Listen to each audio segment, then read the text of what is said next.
दोस्तों मैं घर पहुंच चुका हूं और मुझसे बहुत बड़ी गलती हो गई। मुझे ऐसा नहीं करना चाहिए था।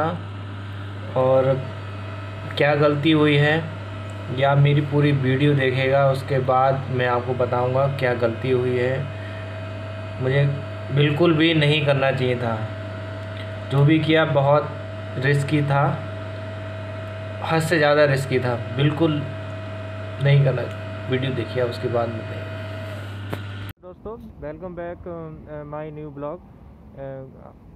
और आज मैं निकला हूँ लॉन्ग ड्राइव पे।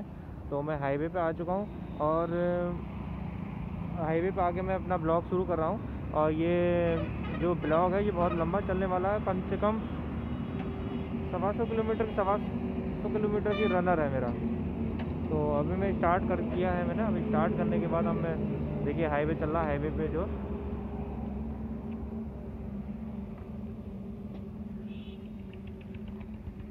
देखा आपको, हाईवे पे चला। हाईवे पे रन करूँगा। बाकी जो बीच बीच में कहीं रुकूँगा तो मैं आपको शॉट देता रहूँगा। और आइए चलते हैं।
कंटिन्यू ड्राइविंग करने के बाद अब मैं रुका हूँ और शाहजहाँपुर होते हुए हरदोई रोड होते हुए ये शाहबाद से भी थोड़ा आगे बढ़ के रुका हूँ मैं। अब यहाँ से होते हुए अब मैं फ़रखाबाद पहुँचूँगा। काफ़ी लंबी ड्राइविंग होगी, डेढ़ पौने 2 घंटे हो गए और अभी चलना है। अभी 50 किलोमीटर की रनिंग और हो गई और पहुँचते फिर मैं आपको अपडेट देता हूँ। माहौल देखिए क्या हो गया, अभी धूप निकला है, कभी धूप निकलता है, कभी बारिश वाला माहौल हो जाता है।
मशक्क़त के बाद हम यहाँ पहुँच गए हैं और बाद काफ़ी ट्रैफिक और लंबे रूट होने के बाद हम 3.5 से 4 घंटा मुझे लग गया, 3 से 4 घंटा लग गया।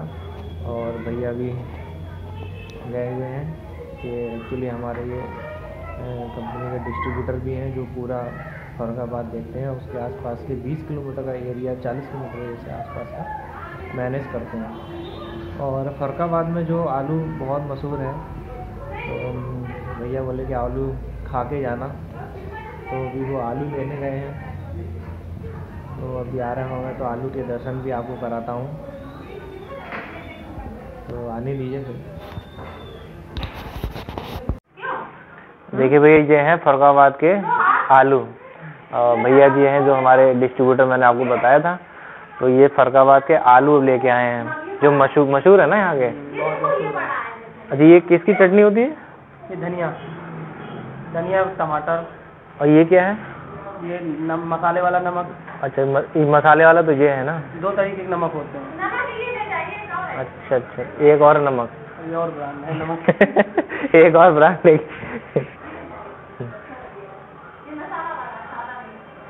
तो ये भुना हुआ आलू, ये भुना हुआ आलू होता है, ये भुना हुआ आलू।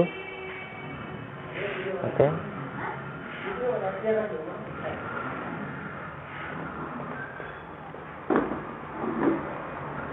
जो भुना, ये उबला हुआ है, भुंजा हुआ, बालू में भुंजा हुआ आलू है। बालू में? हाँ, बालू का भुंजा, वो उबला नहीं लगता है आपको? उबला? हाँ, उबला हुआ लग रहा है। नहीं, उबला नहीं, भुंजा है, उबला अलग लगेगा। अच्छा, अच्छा ये ठेले पे बेचते होंगे ना? अच्छा, ये ठेले बेचते होंगे तो ये तोड़ के उसमें मिक्स करके तो देते होंगे ये, जैसे किसी को खड़े होकर जो खाते हैं? नहीं, ऐसे देते हैं, थाली में रख के। अच्छा, क्या बरेली में क्या है? तू भी जैसे वो मक्खन होता है, मक्खन मंगाते हैं। अरे नहीं, घी ले, घी के साथ खाओ, अच्छा। मक्खन की टिक्की और मिलती है साथ में। कभी आप लोग फर्रुखाबाद आइएगा तो आलू के मज़े लीजिए। फिलहाल मैं मज़े लेता हूँ, फिर बाद में मिलता हूँ मैं आपसे। Hello guys, good morning. रात तो मैं सो गया था और अब मैं सुबह उठा हूँ तो मैं एडिटिंग कर रहा हूँ। और जैसा कि मैंने बताया था कि भाई मुझसे बहुत बड़ी गलती हो गई। गलती ये था, जैसे आपने पूरा वीडियो देखा, पूरा वीडियो देखने के लिए बहुत बहुत धन्यवाद। आपने वीडियो में देखा जिस रोड पर मैं चल रहा हूँ, वो रोड दिन में तो आप देखिए किस तरीके की लग रही है। दिन में तो बहुत दूर का दिख रहा है, दोनों तरफ पेड़ है। यही रोड रात में आ जाए तो कैसा लगेगा? चारों तरफ घनघोर अंधेरा होगा, ना कहीं पोल है, ना स्ट्रीट लाइट है। उस रोड पे रात में चलना बहुत ही रिस्की है, बहुत रिस्की है। यही रिस्क मैंने लिया और ये रिस्क लेना मेरे लिए बहुत गलत था, गलत रिस्क लिया मैंने। कुछ भी हो सकता था रोड पे, भाई गांव क्षेत्र है, जानवर तो होते ही होते हैं, हो सकता है एकदम जानवर आ जाता। भाई कुछ गांव वाले भी आ सकते थे, लूटपाट भी हो सकती थी। तो भाई गाड़ी से चल रहा हूँ, बाइक से चल रहा हूँ, हो सकता है बाइक पंचर हो जाती, तो XYZ कुछ भी हो सकता था। ये बहुत बड़ा रिस्क था। भाई दिन में आप चल रहे हो, उस रोड पे चल रहे हो तो दिन में आपको 200 मीटर का दिखाई दे रहा है, लेकिन रात में 10 मीटर का ही दिखाई देता है। जहाँ तक आपकी बाइक की हेडलाइट की रोशनी जा रही है वहीं तक दिखाई देगा। और इमरजेंसी ब्रेक भी लगाने पड़े तो 10-15 मीटर की रेंज में जो भी बंदा है या जो भी कुछ भी आएगा तो उसमें टकरा ही जाएगा। तो मुझे एहसास जब हुआ, जब मैं वहाँ से निकला और मैं फर्रुखाबाद से जब निकला तो मेन रोड पे आया तो वहाँ देखा कि कोई स्ट्रीट लाइट नहीं है, रोड पे बिल्कुल अंधेरा है। तो मैंने विचार किया कि मैंने निकल के वहाँ से बहुत बड़ी गलती कर दी है। तो इसमें कोई शक नहीं है कि मैं डरा हुआ नहीं था, फिर भी मैंने भोलेनाथ का नाम लिया और वहाँ से चल दिया। और 150 किलोमीटर की राइड में मैंने केवल एक स्टॉप लिया, वहाँ से चला केवल शाहजहाँपुर आके रुका, शाहजहाँपुर से चला तो सीधे घर आके मैंने स्टॉप लिया। तो सो गाइस, मेरा यही कहना था कि ऐसे इलाकों में आप राइड करते हैं तो रात में बिल्कुल भी राइड ना करें, क्योंकि दिन में तो रोड दिखती है लेकिन रात में बिल्कुल अंधेरा हो जाता है और रात में ही कुछ भी हो सकता है। तो मैं शुक्रगुजार हूँ अपनी बाइक का कि उसने मेरा बहुत साथ दिया और वो भी चली आई मेरे साथ। ना उसने हिम्मत हारी ना मैंने हिम्मत हारी। तो मैं इतना ही कहना चाहूँगा कि रात में जो भी राइडर हैं रात में बिल्कुल भी रिस्क लेके राइड ना करें। ऐसे इलाकों में कुछ भी बहुत बड़ा रिस्क है, कुछ भी हो सकता है। तो सो गाइस, मैं इस ब्लॉग को यहीं एंड करता हूँ। तो मेरा ब्लॉग पसंद आया हो तो लाइक शेयर सब्सक्राइब ज़रूर कर दीजिए।